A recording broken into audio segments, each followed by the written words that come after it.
YouTube.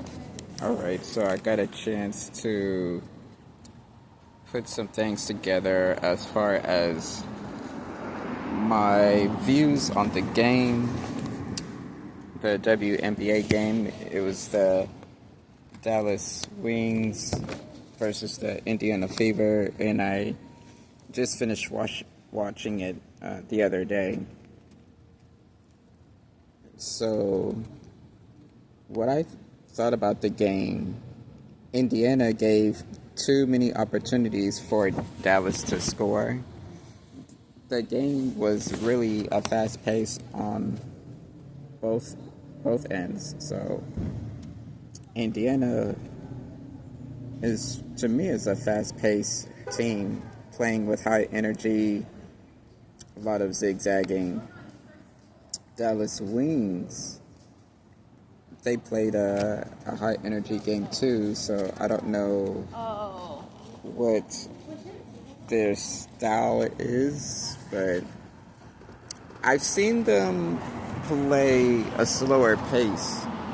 Let me know in the comments below if you agree, if sometimes you find out that they play slower than usual sometimes, or it's more of, reminds me of a cat and mouse, trying to figure out which moves more thoughtful in the plays and executing the plays.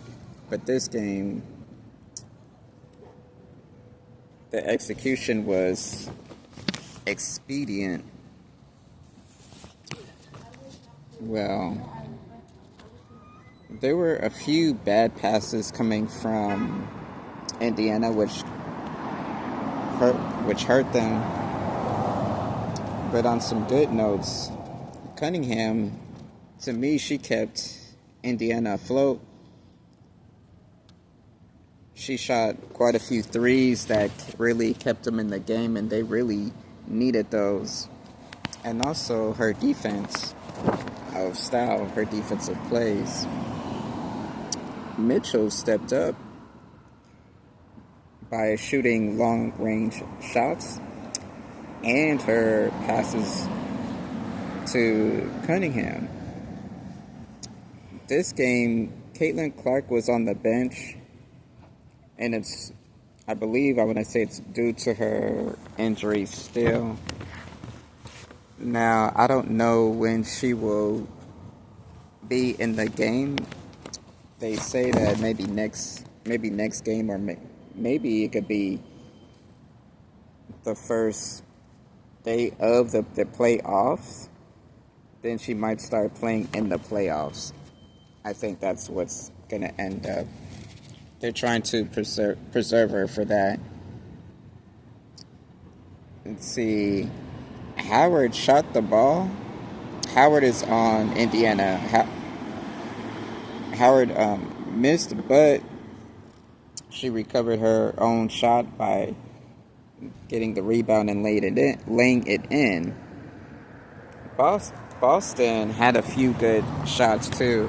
I see her dribbling up the court sometimes, and they have her moving around a lot more than last year, because it seems like she was just camping in the post last year. So I like what I'm seeing. Plus, she's not only laying it in, but she's actually doing some 2-footer shots. And she's shot a couple of 3-pointers, not in this game, but in her season. She's shot some far-range shots for a center. Let's see, now, Paige is like a thorn in their side. So Paige is on the Dallas Wings. I want to say she has a nickname, Paige Buckets, or they call her Buckets. So when you hear the name Buckets, then just know that it's Paige. This is her first year, because last year I forgot what teams she played on. Quite a few college teams, so she has a nice little resume. So if you want to know more about her, or if you want me to talk about more about her, then let me know. Comment down below. Say, hey, what's the scoop on Paige Buckets, and why is her name Buckets? If you haven't seen her play, just keep watching. You'll understand why her name is Buckets. And she was definitely a thorn on the Fever side, or in the Fever side. Thorn in their side, I like to say. So the game was high energy on both ends of the floor, which was, I stated before. And it ended up 81 Dallas Wings to Indiana Fever 80. And it was a home game of the Indiana Fever. And I was so sad. Now, as far as the refs missed a lot of calls. They did not. The refs were not fair. And it seems like they've made more calls against Indiana than on the Dallas Wings. And you would think that it would be less, they would get less calls because they're in their hometown. So it's like home court advantage.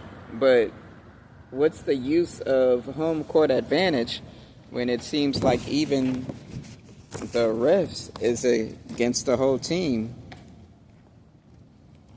And so you would think that it would be more diplomatic since Caitlin is not playing. So we can't say, oh, Caitlin Clark was a target. Although they've been targeting Caitlin since her first year. I think that because the Caitlin's on that team, she is targeted. Well, let me know what you think about my analyst of the game. Hit that notification bell button. Like, share, comment, and subscribe to the next one.